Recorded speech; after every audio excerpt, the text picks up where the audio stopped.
After years of waiting, we finally know a whole lot more about the Nintendo Switch 2. In a direct presentation on Wednesday morning, Nintendo revealed a host of highly requested features coming to its latest console, from 4K support to significantly expanded storage. Now, even with all of that clarity, seeing and playing is believing when it comes to a new console. And after actually playing the Nintendo Switch 2 myself, I'd say I'm a believer.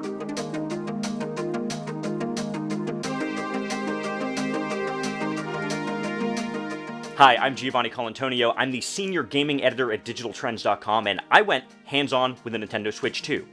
Now, following the Direct, I actually got a chance to try Nintendo's new console. I demoed several games from Mario Kart World to Metroid Prime 4 Beyond, as well as third-party heavy hitters like Split Fiction and Cyberpunk 2077.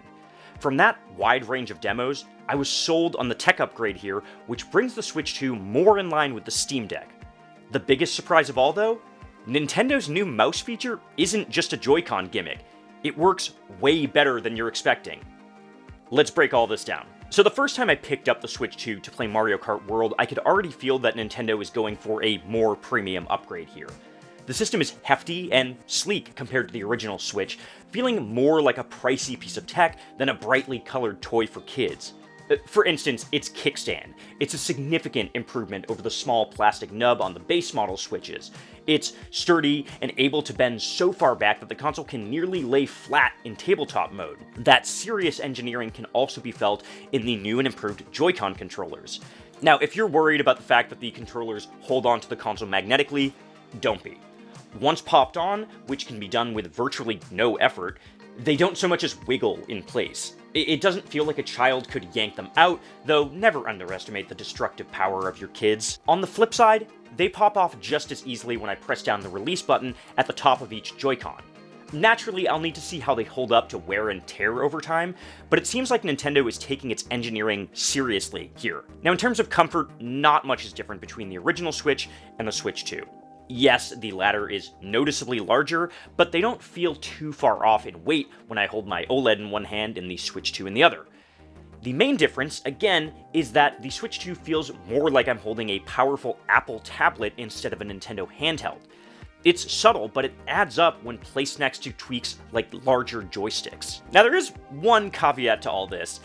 There are still some big questions left to answer, and Nintendo isn't being entirely forthcoming about everything here. During the demo event I attended, Nintendo hosted a roundtable Q&A with members of the Switch 2 development team. Now, while the team confirmed features like ray tracing and eShop improvements, it almost entirely dodged questions about Joy-Con stick drift, battery life, and any details on the custom NVIDIA chip that's being used in the system.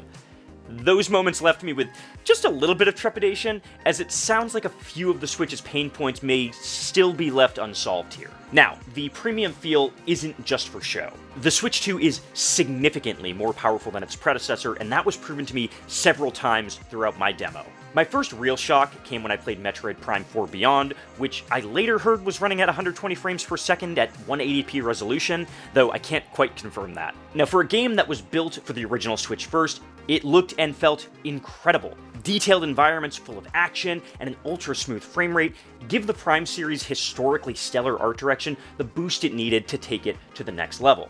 Now, the upgrade is also noticeable in Nintendo Switch 2 editions of original Switch games. The Legend of Zelda Tears of the Kingdom looks remarkable on the new handheld, making the LCD display screen look every bit as good as an OLED screen. Its improved frame rate was almost surreal to witness after playing it for 100 hours on the regular Switch. It's like you're watching a YouTube video of someone jailbreaking it on PC and unlocking its frame rate. It's that good. Now, after decades of lagging behind, it feels like Nintendo has finally caught up to its peers on performance. That said, actual visual fidelity is a little harder to judge. Nintendo often deals in cartoon art styles that have a ceiling compared to hyper-realistic games. Mario Kart World sure looks pretty with its vibrant colors, but I can't say that it feels like an enormous step over Mario Kart 8 Deluxe, even if I know that it is. Other first-party games like Dragon Drive still feel like they could run on the original Switch with their visual fuzziness.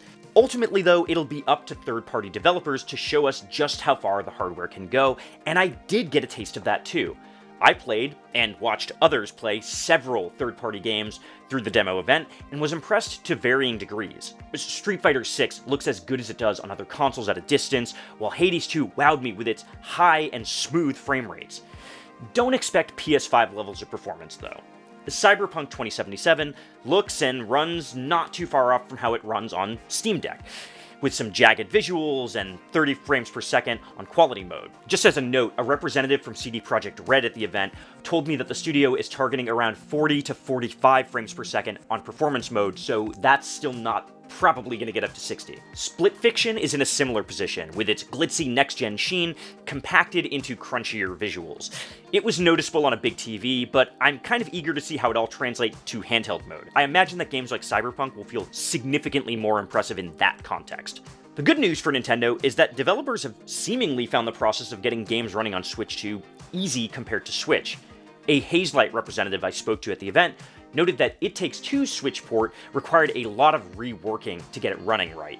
Split Fiction didn't need any such tuning, and apparently adapted really naturally to this device. I heard similar thoughts from CD Projekt Red and Firaxis, who all called out how smooth the transition has been.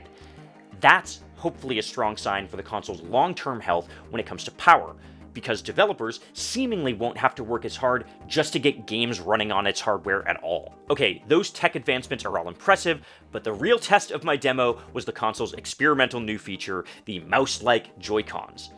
Ever since they were announced, I have been a vocal skeptic about them, assuming that they'd be a weird Nintendo gimmick that gets abandoned after a year of tech demos. After using them, I have completely changed my tune. Seriously. The mouse-cons, as I'm going to call them, are the real deal and could be a legitimate ace in the hole for Nintendo if developers actually utilize them. Now, my impressions did get off to a questionable start when I started by demoing Dragon Drive, Nintendo's wheelchair basketball game.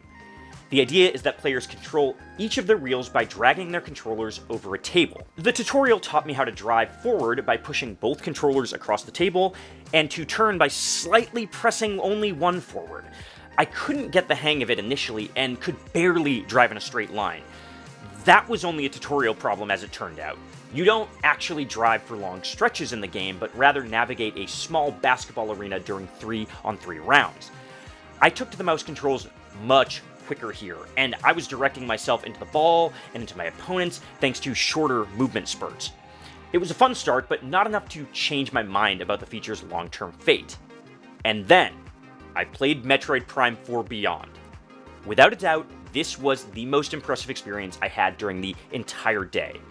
With my right Joy-Con on a table, I could aim Samus's arm cannon the same way I could with a Wiimote in Metroid Prime 3 Corruption. Now, my other hand was free to hold the left Joy-Con naturally and move with a joystick.